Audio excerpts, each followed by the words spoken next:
Ada yang mau jawab untuk brainstorming pagi ini? Kira-kira ada yang tahu nggak kenapa biaya tenaga kerja itu penting kalau di perusahaan, khususnya di perusahaan padat karya ya, perusahaan manufaktur, itu kan banyak pasti tenaga kerjanya banyak ya. Walaupun mereka sudah digantikan oleh mesin, tapi perusahaan itu pasti masih membutuhkan tenaga kerja. Ada part-part tertentu yang mungkin dia tidak bisa digantikan oleh mesin, walaupun mungkin seiring berjalannya zaman ya, udah modern, udah canggih, teknologi sudah ada di mana-mana. Terus sekarang pabrik juga mungkin sudah banyak yang pakai robot ya.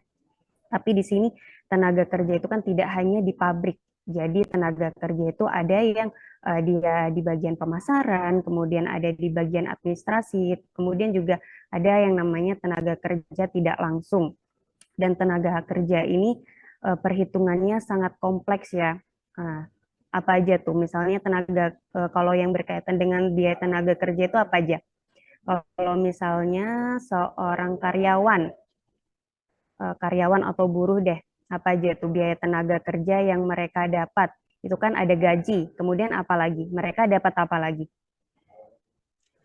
Tunjangan-tunjangan, Bu. Asuransi. Ya, ya tunjangan-tunjangan, asuransi. Kemudian juga mereka harus bayar apa? Pajak. Ya, oke, pajak ya. Jadi memang biaya tenaga kerja ini perhitungannya sangat kompleks. Makanya di sini perusahaan tuh perlu menerapkan perhitungan biaya tenaga kerja itu yang sesuai dengan eh, bidangnya mereka gitu. Misalnya perusahaan yang padat karya mungkin dia menggunakan jam tenaga kerja gitu ya. Jadi nanti kalian akan belajar edisi. Jadi nanti dia dihitungnya dengan jam kerja terus berdasarkan aktivitas gitu. Karena kalau perusahaan manufaktur itu yang lebih sesuai. Nah, di sini ukuran kinerja aktivitas produksi. Jadi di sini ada produktivitas tenaga kerja. Jadi di sini perusahaan itu harus menghitung rasio produktivitas. Nah, apa aja biasanya perusahaan itu menghitungnya dari output yang dihasilkan oleh pekerja itu, kemudian dibagi dengan inputnya. Inputnya ini biasanya berdasarkan jam kerja ya. Biasanya kalau perusahaan atau yang pabrik itu dia berdasarkan jam kerja.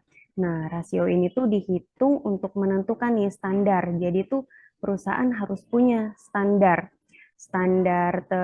jam tenaga kerja ya. Misalnya tenaga kerja itu harus menghasilkan minimal dalam sejam itu 50 unit. Nah, 50 unit itu didapat dari hasil perhitungan rasio ini. Jadi untuk menentukan standarnya itu perusahaan harus menghitung ya kayak rata-rata standar tenaga kerja gitu. Barulah didapat standar yang akan digunakan perusahaan. Gimana kalau misalnya perusahaan itu dalam sejam memenuhi 50 unit, itu dia akan mendapatkan insentif atau tunjangan ya. Nah, insentif ini juga dapat memancing produktivitas tenaga kerja gitu ya. Jadi kalau misalnya tenaga kerja diberikan insentif, tunjangan, pasti mereka akan termotivasi untuk menghasilkan unit yang lebih banyak gitu. Jadi produktivitas tenaga kerja akan meningkat, kemudian juga karena produktivitasnya meningkat, mereka akan menghasilkan lebih banyak unit produk, kemudian unit produk itu akan dijual dan akan meningkatkan laba gitu ya. Ujung-ujungnya pasti perusahaan itu akan meningkatkan laba tujuan akhirnya. Makanya biasanya kan banyak penelitian tentang ini ya, bonus bonus terhadap motivasi kerja itu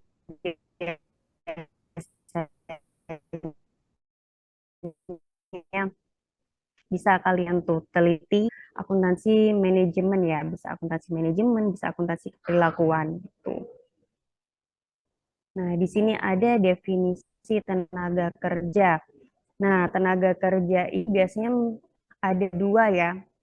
Jadi biaya tenaga kerja yang harus ada di perusahaan itu dia ada gaji dan upah. Kalau bedanya apa tuh gaji dan upah?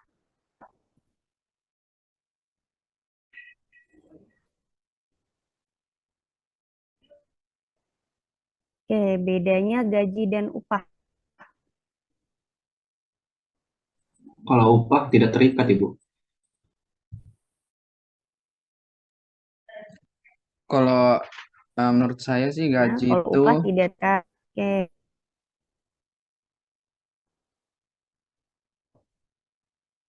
Kalau upah itu untuk pekerja yang tidak tetap, oke. Yang lain? kalau gaji itu yang uang aja Bu. Tapi kalau upah itu Kalau gaji upah, plus tunjangan-tunjangan lain, asuransi dan sebagainya. oke. Ada yang lain yang mau jawab? Coba.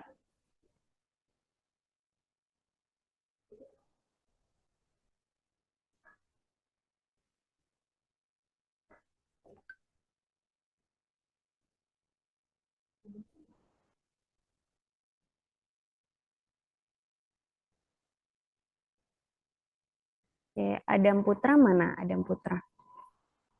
Hadir Ibu. Oke, apa bedanya? Gaji dan upah.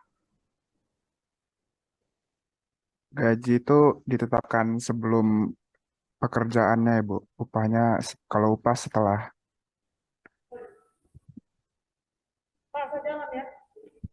Oke, ada lagi yang mau jawab? Nah, mungkin saya Ibu, Mana nih? kalau gaji itu lebih terstruktur Ibu pembayaran. Misalkan setiap sebulan gitu karyawan dikasih gaji. Nah, itu juga buat pekerja tetap. Sedangkan untuk upah itu bisa bisa jadi kayak uang lembur atau bonus dan semacamnya. Nah, upah itu juga bisa dikasih buat ke pekerja yang tidak tetap Ibu. Oke, oke, ada lagi yang mau jawab? Atau udah cukup?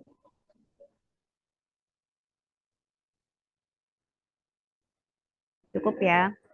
Oke, semua jawaban benar, cuman coba saya luruskan ya. Jadi di sini biaya tenaga kerja itu di perusahaan ada gaji dan ada upah.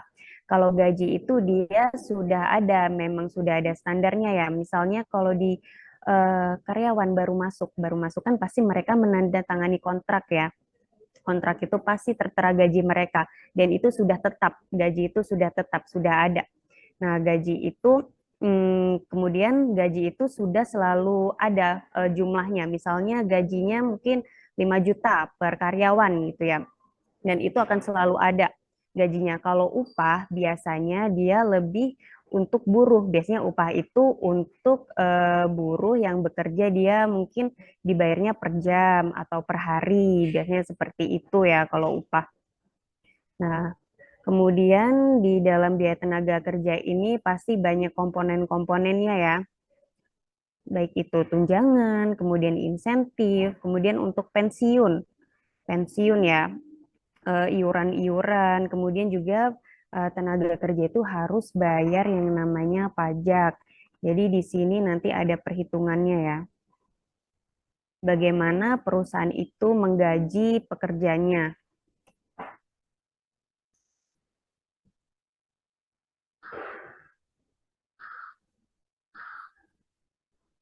Nah, oke, di sini masih ke klasifikasi tenaga kerja. Oh ya, dari tenaga kerja tadi, di sini masih diklasifikasikan ya tenaga kerja. Jadi untuk biaya tenaga kerja itu nanti ada biaya tenaga kerja langsung dan biaya tenaga kerja tidak langsung. Biasanya tenaga kerja tidak langsung itu dia yang berkaitan dengan produksi. Jadi dia berkaitan langsung dengan operasi perusahaan ya, khususnya di produksi. Biasanya kayak gitu di departemen produksi itu yang termasuk ke dalam tenaga kerja langsung. Nah, biasanya kalau yang tenaga kerja langsung ini dia berkaitannya dengan upah tadi gitu. Karena di situ kan pasti banyak buruh ya. Kalau misalnya karyawan-karyawan itu biasanya kan sudah tetap jadi mereka banyak di bagian gaji gitu, biaya gaji yang ada di dalam mereka gitu. Kemudian kalau tenaga kerja tidak langsung ini biasanya dia itu dari departemen pemasaran mungkin ya. Departemen pemasaran itu biasanya ada marketing, kemudian ada eh, biaya administrasi umum ya kayak karyawan-karyawan gitu yang bekerja sebagai admin atau yang lainnya yang dia tidak berhubungan langsung dengan produksi gitu.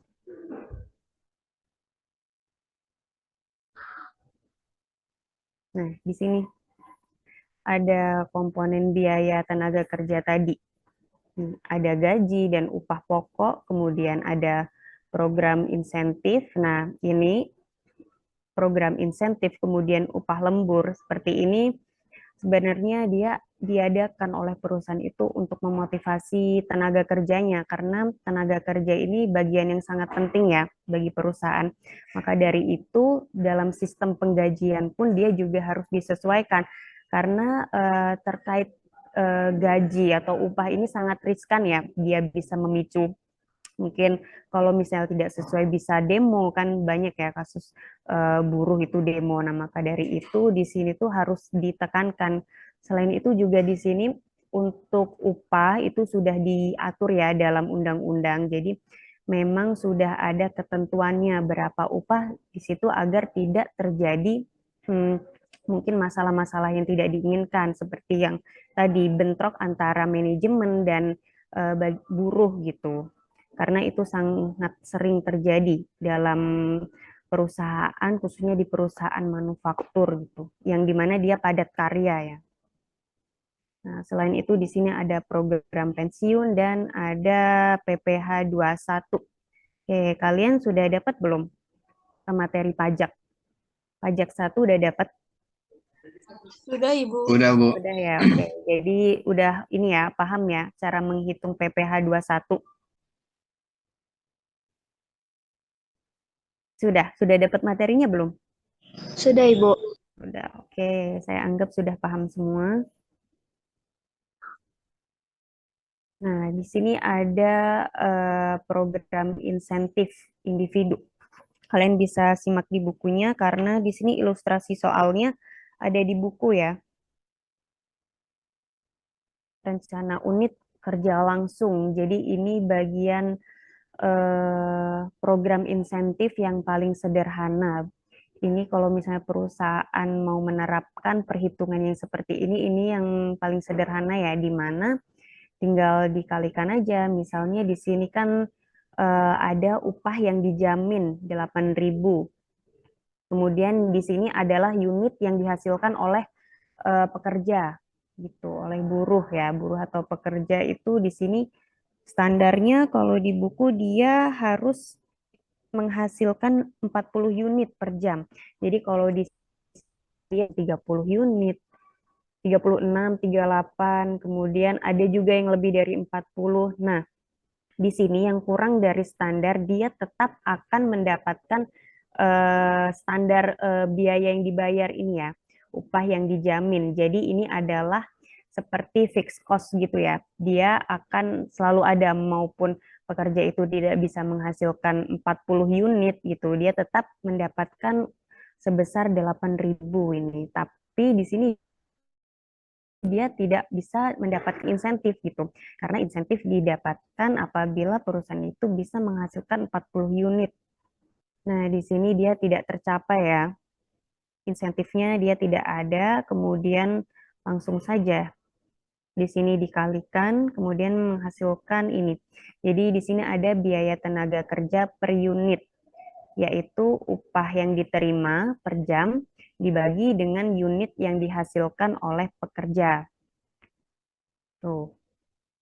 Udah jelas ya, di sini di buku ada semua cara yang, nah yang ini masih sederhana, masih mudah ya. Untuk rencana unit tenaga kerja langsung. Kemudian coba kita lihat contohnya. Nah, di sini ada metode yang lain yaitu rencana bonus 100%. Oke, jadi di sini kalau rencana bonus 100% itu dia tidak misalnya dia ada perubahan mengenai tarif dasar upahnya, dia tidak terganggu gitu ya. Jadi dia tuh hanya menghitung berdasarkan rasio. Jadi yang dihitung adalah unitnya. Nah, di sini kita harus menghitung ya rasio efisiensinya. Di sini komponen-komponennya ada jumlah jam kerja, kemudian unit produk, dan unit standar. Nah, unit standar ini pasti sudah diketahui dan ini sudah ditentukan oleh perusahaan berdasarkan tadi perhitungan rasio produktivitas ya. Perusahaan menghitung berapa sih pekerja-pekerja ini bisa menghasilkan unit produk selama per jam rata-ratanya itu berapa, maka di situ yang akan dijadikan standar. Nah, selain itu juga mungkin ada kebijakan-kebijakan lain ya yang mempengaruhi unit standar ini. Mungkin terkait dengan target perusahaan, perusahaan ingin menghasilkan 600 unit minimal dalam sejam. Nah, itu juga termasuk ke dalam untuk menentukan unit standar ya, kebijakan-kebijakannya. Kemudian di sini kita harus menghitung rasio efisiensi. Bisa dibedakan ya antara yang tadi sangat sederhana. Nah, ini mungkin untuk perusahaan yang belum kompleks. Kalau misalnya perusahaan besar, biasanya dia memakai yang lebih sesuai dengan mereka. Karena di sini biasanya mereka menghitungnya itu produk gitu. Jadi patokannya itu adalah produk untuk menghitung rasionya ini. Nah, di sini kita sudah tahu unit produk yang dihasilkan oleh pekerja ini itu adalah 540, sedangkan standarnya adalah 600. Nah, berarti di sini tidak memenuhi ya. Dia kurang dari 600. Maka dari itu di sini dia tidak mendapatkan insentif gitu, nggak dapat bonus yang di sini. Karena dia kurang dari 1 atau dia tidak memenuhi unit standarnya ini. Kemudian tarif dasarnya ini juga sudah ditentukan. Nah, ini tadi yang saya bilang, perusahaan itu kalau misalnya dia menerapkan rencana bonus 100%, dia itu tidak akan terpengaruh dengan adanya perubahan tarif standar. Jadi tidak perlu penyesuaian. Jadi langsung saja dikalikan dengan rasio efisiensinya. Karena perusahaan itu berpatoknya pada unit, bukan pada rupiahnya, gitu ya. Nah, kemudian di sini tinggal dikalikan, yang bisa memenuhi standarnya, maka dia akan mendapatkan bonus gitu. Ya, ini dikali dengan tarif dasar, rasio efisiensi dikali dengan tarif dasar. Nah, kemudian yang sudah ketemu, kemudian untuk mendapatkan total upahnya tinggal dikalikan dengan jumlah jam kerja. Itu. Kemudian kita bisa mendapatkan biaya tenaga kerja per unit.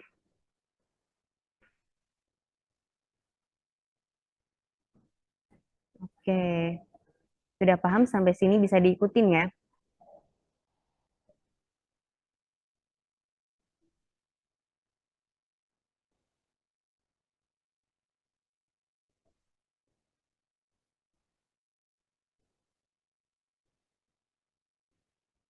Halo? Bisa, Bu. Oke. Sudah bisa ya sambil disimak di bukunya. Oke, kita lanjut kalau sudah. Nah, di sini ada yang namanya program insentif kelompok. Jadi pemberian insentif ini ada banyak metode perhitungan. Jadi tinggal perusahaan itu memilih mana yang sesuai dengan kebutuhan mereka gitu ya. Dan di sini ada yang namanya insentif kelompok. Biasanya di sini kalau insentif kelompok itu diterapkan kepada perusahaan yang mereka mungkin cara kerjanya itu berkelompok. Misalnya ini tuh banyak ditemukan di departemen produksi. Kalau departemen produksi itu kan ada banyak sekali mesin ya. Mungkin dia memegang mesin A, mesin B, mesin C. Nah, mesin itu tidak bisa dipegang hanya dengan satu pekerja saja. Nah, maka dari itu di sini ada yang namanya kelompok. Nah, perhitungannya di sini dia yang lebih cocok adalah menggunakan insentif kelompok. Seperti itu. Nah, jadi dalam satu kelompok itu bisa memproduksi berapa unit. Tuh, di sini udah diketahui. Kemudian ada jam kerja standar untuk unit yang diproduksi. Kemudian jam kerja aktualnya sudah diketahui dan ini adalah upah reguler kelompok ya. Dari jam kerja aktual dikali dengan 8.000. Oke, 8.000 itu didapatkan dari sudah diketahui ya di soal halaman 308. Jadi di sini di Departemen Produksi dilakukan secara berkelompok, setiap kelompok terdiri dari 10 orang karyawan, di mana masing-masing karyawan itu dibayar sebesar 8.000 per jam untuk jam reguler selama 8 jam. dan standar unitnya itu adalah 50 per jam. Oke, kemudian di sini ini sudah diketahui. Oke, ini masih sama semua sampai ke upah reguler kelompok sudah sama semua. Nah, di sini ada bonusnya. Nah, jadi di sini bonusnya beda-beda ya. Jadi ini perhitungannya 2 dikurang dengan 3 yaitu jam kerja standar dikurangi dengan jam kerja aktual. Gitu. Jadi ini yang tidak bisa memenuhi standar jam kerja aktualnya, dia tidak bisa mendapatkan bonus sama seperti yang sebelumnya. Ya, di sini. Oke. Di sini sampai ke jam kerja 85 dia baru mendapatkan bonus. Bonusnya sebesar 40.000, jadi semakin besar, semakin banyak unit yang dapat diproduksi, maka semakin besar bonusnya ya. Nah, kemudian di sini ada yang namanya pendapatan per kelompok.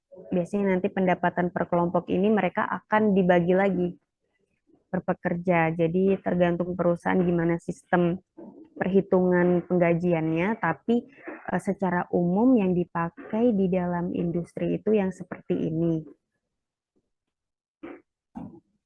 Oke. Tidak jelas ya. Di sini ada biaya tenaga kerja per unit. Jadi semakin banyak unit yang diproduksi, maka biaya tenaga per unitnya itu semakin kecil. Nah, ini yang akan menguntungkan perusahaan. Kenapa perusahaan itu dia mau memotivasi pekerjanya agar mereka tuh bisa menghasilkan unit yang sebanyak-banyaknya. Karena kalau misalnya pekerja itu bisa menghasilkan unit yang banyak, maka biaya tenaga kerja per unitnya itu akan berkurang dan itu akan mempengaruhi laba perusahaan ya. Jadi perusahaan tuh tidak terlalu besar mengeluarkan biaya per unit untuk produk itu sendiri gitu. Karena di dalam biaya tenaga kerja per unit, misalnya produksi itu kan pasti ada yang namanya fixed cost. Fixed cost itu kan akan selalu ada ya.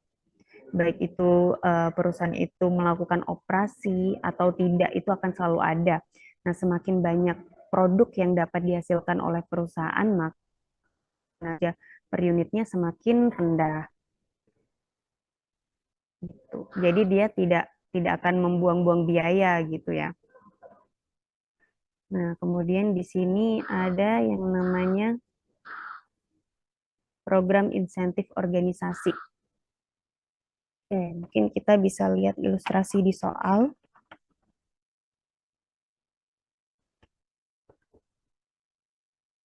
Oke, di sini ada PT Sakura Murni yang bergerak dalam bidang pembuatan tekstil berupa kain grey. Sukarman bekerja selama 45 jam dalam 1 minggu. Oke, 45 jam, kemudian tarifnya 7.500, premi lemburnya 50% dari upah reguler, jam kerja reguler per minggu sebanyak 40 jam atau 8 jam per hari. Oke, di sini 40 jam. Jadi upah regulernya itu 40 jam dikalikan dengan 7.500. Oke, bisa dilihat ya di buku. Kemudian di sini ada upah lembur. Upah lembur karena dia tadi kan dia bekerja selama 45 jam kan, sedangkan standar yang ditetapkan oleh perusahaan adalah 40. Berarti dia ada 5 jam lebih banyak gitu waktu bekerjanya. Jadi tinggal dikalikan saja dengan tarifnya, tarif per jamnya. Kemudian ada yang namanya premi lembur. 3.750. Oke, di sini ada yang tahu nggak ini dari mana? 3.750. Dari 50% itu, Bu. Oke, benar ya, dari 50%. Oke, kemudian dapatlah kita langsung jumlahkan upah selama seminggu. Nah, ini untuk menghitung upah lembur. Nah, biasanya kan banyak tuh kalau misalnya lembur dihitung kalau di perusahaan-perusahaan. Nah, perhitungannya seperti ini. Masih sederhana ya ini.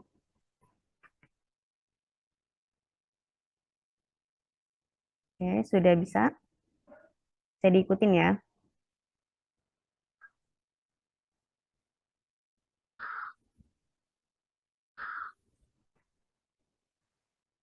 Oke, kemudian di sini ada yang namanya teori kurva belajar. Oke, bisa dibaca dulu di buku. Kalian baca dulu.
Oke, sudah dibaca?